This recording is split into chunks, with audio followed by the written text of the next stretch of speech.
योगिनियाँ कौन है? आमतौर पर 64 योगिनी मंदिर आकाश की ओर क्यों खुले होते हैं? तंत्र विद्या में योगिनियों का क्या स्थान है? ऐसे ही सवालों के जवाब तलाशते हुए हम मध्य प्रदेश के भेड़ाघाट स्थित 64 योगिनी मंदिर पहुँचे।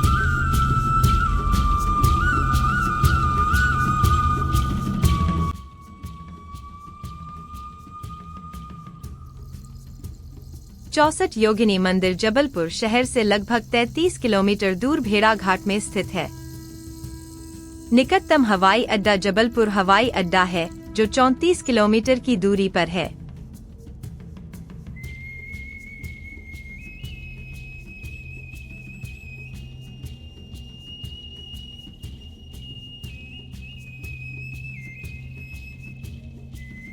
यह मंदिर एक पहाड़ी पर स्थित है और लगभग 100 सीढ़ियां चढ़कर पहुंचा जाता है। 64 योगिनी मंदिर राजा युवराज द्वितीय द्वारा बनवाया गया था, जो कलचुरी राजवंश के थे, जिनका आधार प्राचीन शहर त्रिपुरी में था।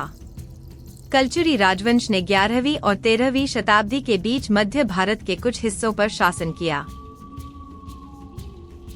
योगिनियां वैदिक धर्म के बाहर हिंदू तंत्र में तांत्रिक पूजा के केंद्र में रही हैं। योगिनियों के बारे में बहुत कुछ ज्ञात नहीं है, क्योंकि तांत्रिक पूजा गुप्त रूप से की जाती थी और लोग पुराने तांत्रिक मंदिरों के बारे में भी नहीं जानते थे, जहां तांत्रिक अनुष्ठानों का अभ्यास किया जाता था।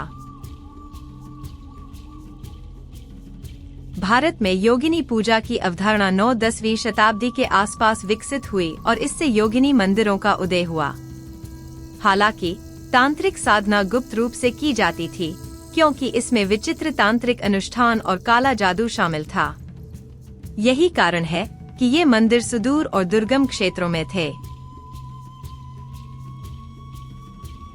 योगिनियों को शक्ति की अभिव्यक्तियां माना जाता है और इसमें अष्टमातृकाएं भी शामिल हैं, अर्थात ब्राह्मणी, वैष्णवी, माहेश्वरी, इंद्राणी, कौमारी, वाराही, चामुंडा और नरसिम्ही। योगिनियों को अलौकिक शक्तियों वाली देवियों के रूप में पूजा जाता था, जिनमें आकार बदलना यानी रूप धारण करने और बदलने की क्षमता और उड़ने की क्षमता शामिल थी। उड़ने की शक्ति योगिनियों की प्राथमिक शक्तियों में से एक थी और यही कारण है कि सभी योगिनी मंदिर हाइपेथरल हैं, जिसका अर्थ है आकाश के लिए खुला।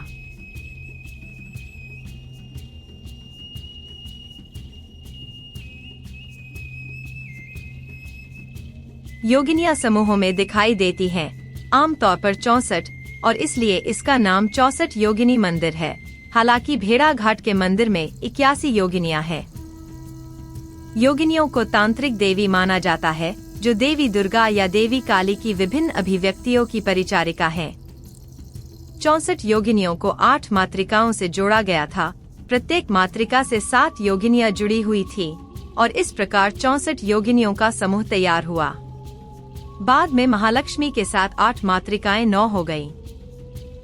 भारत के मध्य प्रदेश राज्य में जबलपुर के पास भेड़ाघाट में 64 योगिनी मंदिर 64 योगिनी मंदिरों में सबसे बड़े और सबसे प्रभावशाली में से एक माना जाता है। यह एक पहाड़ी के ऊपर स्थित है और आकार में गोलाकार है। 1874 से 75 में जबलपुर आए अलेक्जेंडर कनिंघम के चित्र के अनुसार मंदिर का आंतरिक व्यास लगभग 116 फीट और बाहरी व्यास 130 फीट है। मंदिर में 2 प्रवेश द्वार हैं। प्रत्येक की चौड़ाई लगभग 20 फीट है। एक पश्चिम में और एक दक्षिण में स्थित है। आज इनमें से एक बंद है।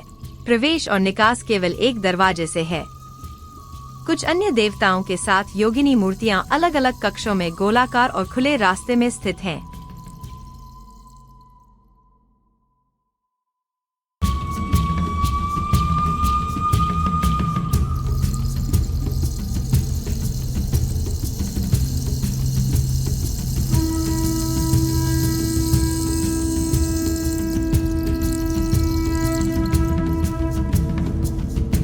अधिकांश पत्थर की छवियों में योगिनियों को ललितासन मुद्रा में दर्शाया गया है। इस आसन को शाही आसन भी कहा जाता है। यह दुखद है कि अधिकांश योगिनियां क्षतिग्रस्त हो गई हैं। उनके सिर काट दिए गए हैं, उनकी भुजाएं खंडित कर दी गई हैं। लेकिन ऐसी बहुत सी योगिनी मूर्तियां हैं जो लुटेरों की नजरों से बच निकलने में कामयाब रहीं, जिन्होंने मंदिर की पवित्रता का उल्लंघन किया होगा। उनकी स्थिति चाहे जो भी हो, योगिनियों की ये पत्थर की मूर्तियां, हालांकि उनके मूल वैभव की छाया है, आज भी देखने वाले में विस्मय की भावना पैदा करने में सक्षम है। वृत्ताकार मंदिर के केंद्र में एक छतरी वाला मंच है और इसके अलावा एक शिवलिंग और कुछ मंदिर की घंटियां भी देखी जा सकती हैं। मंदिर परिसर के उत्तर पश्चिमी चतुर्थांश में शिव का एक मंदिर है, जिसे गौरी शंकर मंदिर के नाम से जाना जाता है, जिसे 12वीं शताब्दी के आसपास बनाया गया था। मंदिर के गर्भगृह के अंदर मुख्य छवि नंदी पर सवार शिव और पार्वती की है।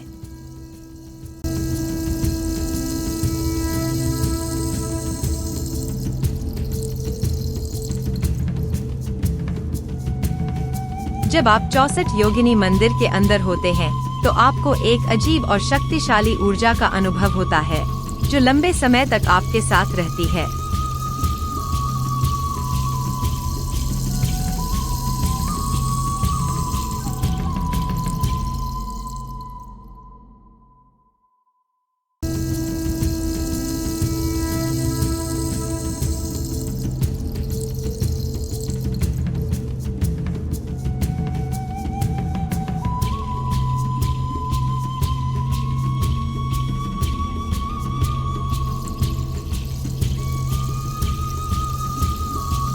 हमें उम्मीद है कि आपको 64 योगिनी मंदिर जबलपुर के बारे में यह वीडियो उतना ही रोचक और आकर्षक लगेगा जितना कि यह स्थान।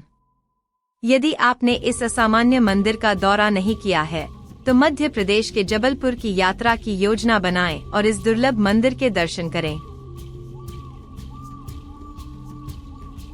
भेड़ाघाट 64 योगिनी मंदिर के बारे में अधिक विस्तृत जानकारी के लिए विवरण में दिए गए लिंक पर हमारे ब्लॉग पोस्ट को पढ़ें। और यदि आपको यह वीडियो पसंद आया है तो इसे शेयर करें और ऐसे और दिलचस्प वीडियो के लिए हमारे चैनल को सब्सक्राइब करें।